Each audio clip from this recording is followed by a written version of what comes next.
On est avec Raphaël Méli, attaquant, enfin joueur des fonds en défense, des fonds en attaque de Saiya Luka, également membre de l'équipe nationale. Un gros match tout à l'heure contre Bien Landers qui vous assure la qualification pour les quarts de finale. Ouais, c'est ça. On s'est dit qu'on devait gagner absolument dès le premier match. Puis on a joué comme il faut, shift après shift, et puis on a réussi à gagner ce match important. On constate là que les scores, à part avec une ou deux équipes, sont assez serrés. Moi, je trouve le niveau très intéressant. Qu'est-ce que tu en penses? Je pense que tu as tout à fait raison. Effectivement, le niveau c'est super haut. Et puis, ce sont les petits détails qui font la différence. Du coup, ça suffit de faire une faute plus que l'autre équipe et puis tu risques de perdre le match.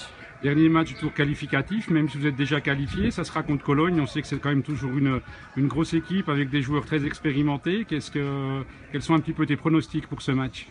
J'aime pas trop faire des pronostics, mais on veut jouer au max, même si on est déjà qualifié.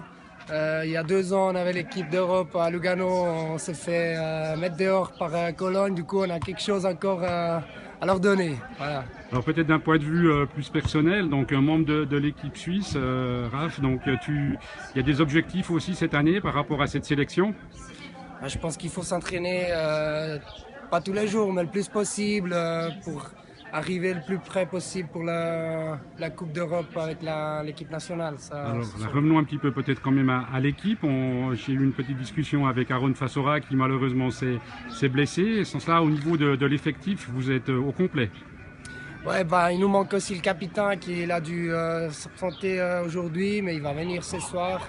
Sinon, on est quasi au complet. Il manque aussi encore un joueur, mais on est quasi au complet. Ouais. Alors évidemment, c'est clair qu'on n'aime pas trop faire des pronostics, mais alors parlons peut-être un petit peu différemment. Quelle est l'équipe que tu voudrais un petit peu éviter pour la suite de la compétition?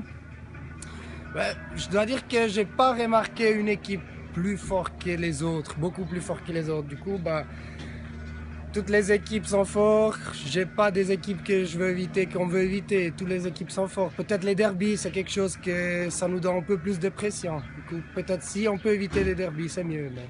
Peut-être dernière question, Saiya Luka, c'est une équipe qui joue depuis très longtemps en salle. Il y a les autres équipes à l'étranger qui jouent également en salle. Qu'est-ce que tu penses de la différence du jeu? Est-ce que le jeu est vraiment différent si on joue contre une équipe allemande, une équipe danoise? Ah oui, tout à fait. Jouer à l'intérieur, c'est vraiment un autre sport. Moi, je pense qu'il faudra planifier quelque chose pour que tout le monde joue à l'intérieur parce que c'est un autre sport. Et puis on voit le niveau comme progresse, comme améliore année après année en jouant en salle. Raph, écoute, on te remercie, on souhaite Merci. plein succès, la Fédération suisse souhaite plein succès à l'équipe de Saiya Luka pour la suite. Merci. Merci beaucoup.